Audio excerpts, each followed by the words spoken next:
नमस्कार दोस्तों, आप सुन रहे हैं आपका अपना और उज्जैन का पहला कम्युनिटी रेडियो दस्तक 90.8 FM। मैं हूं आपकी दोस्त श्रेया।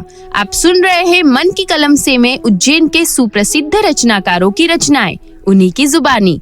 दोस्तों, आज हम पुनः रूबरू होने जा रहे हैं वरिष्ठ साहित्यकार माननीय श्री नीलोत्पल जी से। आपने कई अमर कविताओं का सृजन कर उज्जैन के साहित्य जगत में एक विशेष पहचान कायम की है। तो आइए सुनते हैं नीलोत्पल जी से उनकी पहली काव्य रचना, जिसका शीर्षक है किसान मोर्चे पर है, भाग 1।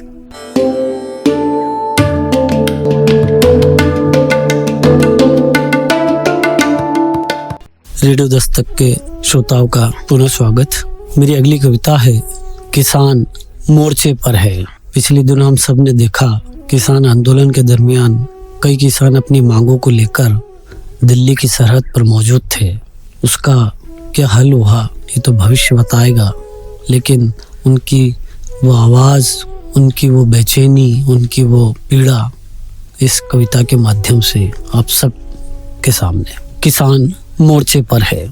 जन्म से पहले सिर्फ खेत थे, जन्म से पहले सिर्फ खेत थे, जन्म के बाद सिर्फ बिजलियां होंगी जो आधी आधी रात गरजती रहेंगी। खेत तभी बचेंगे, हल जमीन पर चलेंगे। चाहे हल की फाल जमीन में उतरी हो, चाहे मौसम की मार अधिक गहरी हो, चाहे कुएं सूखे काली चाट भरे हो, चाहे फसल आधी पाला जमा हो, किसान मोर्चे पर है। अन्नदाता की रोटी खाकर आप चुप रहे, अन्नदाता की रोटी खाकर आप चुप रहे, अन्नदाता की आत्महत्या के समय आप चुप रहे, फसल की तबाही देखकर आप चुप रहे, यहाँ तक कि परमाणु बम गिरा तब भी आप चुप रहे। आप हमेशा से चुप थे। आप एक बेकार चुप से ज्यादा कुछ नहीं, आप एक बेकार चुप से ज्यादा कुछ नहीं। न्याय मांगता किसान उन उम्मीदों को नहीं छोड़ता जिसे बनाने में वह सदियों हल को अपनी पीठ पर कच्छप की तरह ढोता रहा। पीठ ही इकलौती गवाह है उसके सम्मान की। वह उस सरकार के साथ नहीं जाता जो अंत में उसे छल से पुरस्कृत करती है। वह उस सरकार के साथ नहीं जाता जो अंत में उसे छल से पुरस्कृत करती है।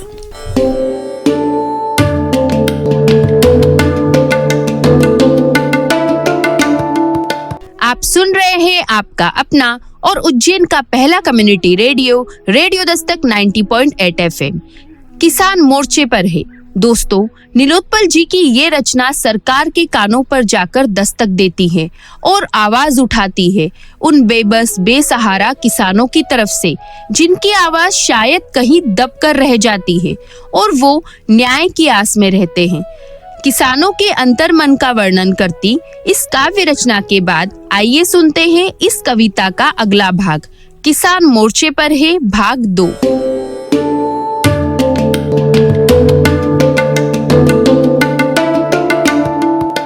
अगर ऋण पैसा देने से उतर जाता, अगर ऋण पैसा देने से उतर जाता तो हमने बरसों नमक, अनाज और शिक्षा के दाम चुकाए हैं।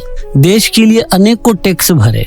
अगर किसी के प्रेम का मूल्य चुक जाता तो हम दिलों को संस्पर्श करने के बजाय बाजार से फूलों की ढेरों लड़ियां ले आते। अगर दाम चुकाने से किताब समझ आ जाती तो हम उन्हें अपने भीतर नहीं बसाते। माता पिता को अगर धन दौलत से नवाजते तो हर घर अनाथालय हो गया होता। गोदाम भरने से अन्य देवता को प्रसन्न किया जा सकता तो गुलामी की नई तहरीरें लिखी जा सकती।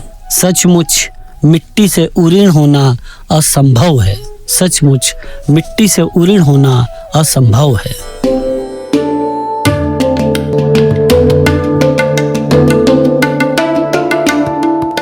मिट्टी का कर्ज कोई चुका नहीं सकता। आप सुन रहे हैं आपका अपना और उज्जैन का पहला कम्युनिटी रेडियो दस्तक 90.8 FM। दोस्तों, वाकई में आपके पास चाहे कितनी भी धन दौलत क्यों ना हो, पर मिट्टी का ऋण आप नहीं चुका सकते। और दोस्तों, इस माटी के ऋण के बदले आप अपना सर्वत्र न्योछावर भी कर दो तो भी इस मिट्टी का कर्ज आप पर हमेशा रहेगा। दोस्तों, मिट्टी के ऋण का सुंदर वर्णन करती इस रचना के बाद आइए सुनते हैं इस काव्य रचना का अगला भाग, किसान मोर्चे पर है, भाग 3।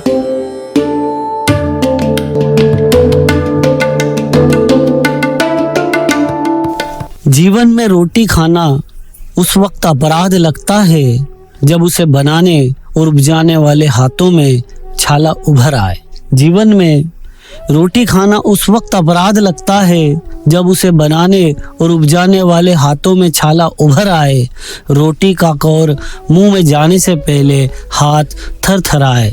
सिर्फ छाला नहीं दिखे, छाले की संक्षिप्त कहानी भी पढ़ी जाए।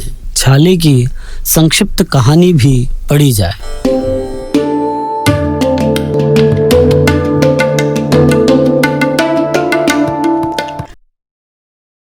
आप सुन रहे हैं आपका अपना और उज्जैन का पहला community radio, radio Dastak 90.8 FM।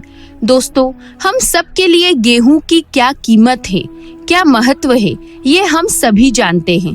पर दोस्तों, इस गेहूं को उगाने के लिए एक किसान को कितनी मेहनत, कितना संघर्ष करना पड़ता है, पर इस संघर्ष का उसे सही दाम मिल पाता है या नहीं, ये हम नहीं जानते और ना कोई जानने की कोशिश करता है।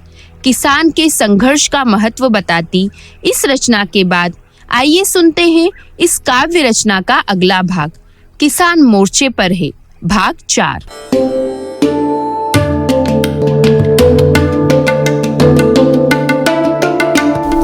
अगर आपका किसानों से मोह भंग हो गया है तो कोई बात नहीं, आप पहले की तरह दुरुस्त रहें। आपने उनका इतना साथ दिया, यह भी काफी है। वे हमेशा मिट्टी को रोटी बनाने में मुब्तला रहे। उन्हें इल्म नहीं था कि संघर्ष के दिनों में रोटी तोड़ने वाले हाथ नहीं होंगे उनके साथ।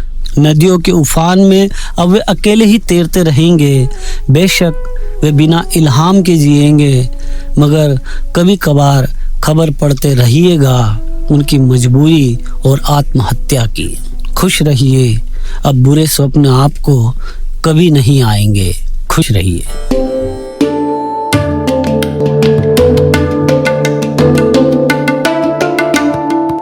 आप सुन रहे हैं आपका अपना और उज्जैन का पहला community radio, radio Dastak 90.8 FM।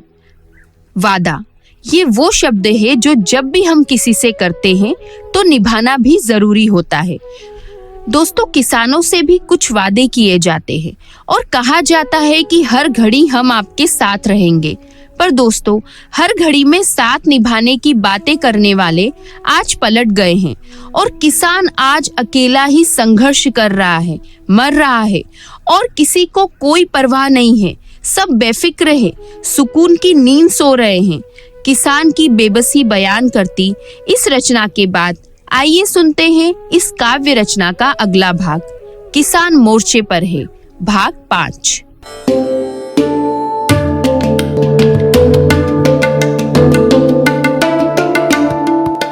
कोई भी किसान का दुस्वप्न नहीं जानता। कैसे वह आधी रात चौंक कर उठता है जब उसे याद आता है अचानक खेत अभी प्यासे हैं।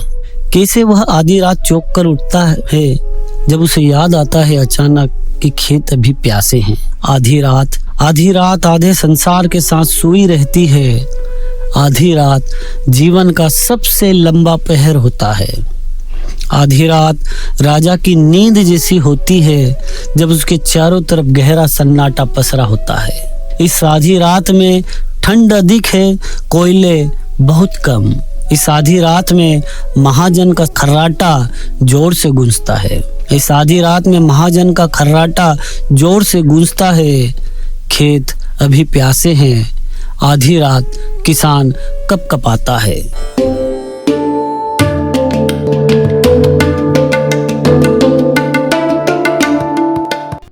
आप सुन रहे हैं आपका अपना और उज्जैन का पहला community radio, radio Dastak 90.8 FM।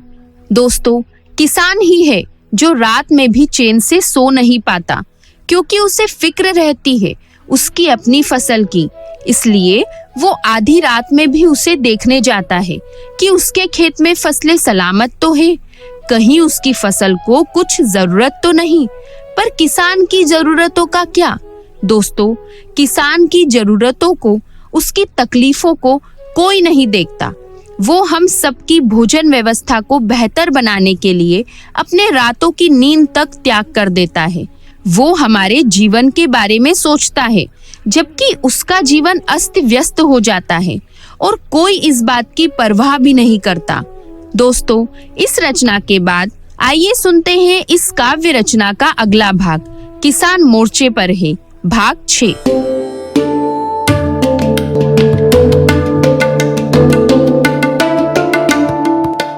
बरसों एक कील पेड़ की आत्मा में धसी रहती है।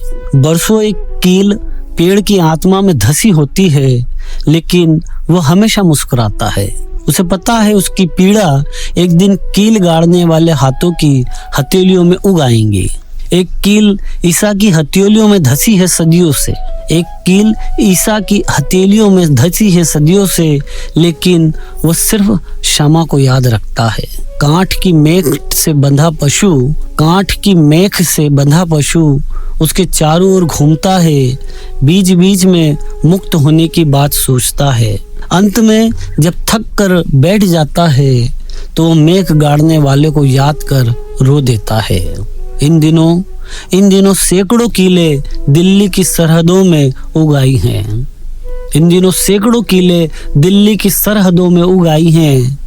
जिद्दी किसान इन कीलों को फसल में बदल देना चाहता है। शुक्रिया।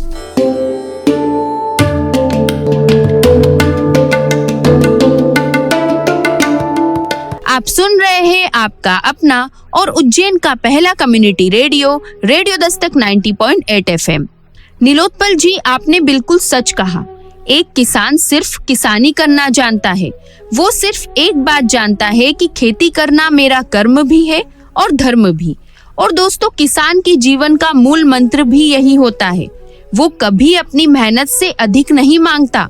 वो सिर्फ उतना ही मांगता है जितनी उसने मेहनत की होती है। और दोस्तों, किसान को अन्नदाता कहा जाता है। यदि हम उस अन्नदाता को ही उसकी मेहनत जितना नहीं दे पाएंगे तो हमें भोजन कहाँ से मिलेगा? दोस्तों, नीलोत्पल जी की इस रचना में किसान की मन स्थिति का बहुत ही भावपूर्ण वर्णन किया गया है। रेडियो दस्तक की ओर से नीलोत्पल जी का बहुत बहुत धन्यवाद कि आपने अपनी इन बहुमूल्य कविताओं को हमारे रेडियो दस्तक के श्रोताओं के साथ साझा किया। एक बार पुनः आपका धन्यवाद। तो दोस्तों, आज मन की कलम से के एपिसोड में आपने सुना श्री नीलोत्पल जी की अद्भुत काव्य रचनाओं को। अगले एपिसोड में हम पुनः मिलेंगे नई रचनाओं के साथ। दोस्तों, हमें पूरी उम्मीद है कि आपको हमारा आज का ये कार्यक्रम बहुत पसंद आया होगा। यदि आपके मन में भी है कार्यक्रम को लेकर कोई प्रश्न या सुझाव, तो आप हमें संपर्क कर सकते हैं रेडियो दस्तक 90.8 FM के व्हाट्सएप नंबर 9406894068 पर।